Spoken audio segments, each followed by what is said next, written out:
CFP-ny Toamasina agréé par l'État.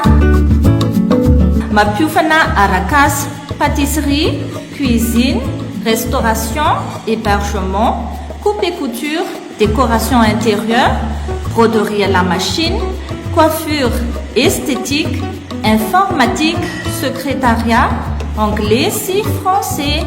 Afaka mampiditra mpiofana isanandro manao fanadinana ara-panjakana sy mahazo ny certificat ara-panjakana.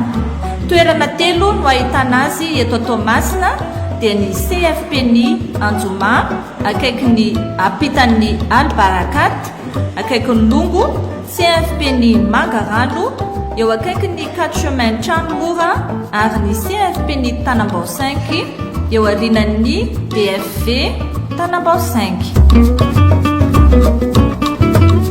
Ity ny laharana izay azahoana ny CFP-ny 034 74 263 59. CFP-ny fandresena ho anao.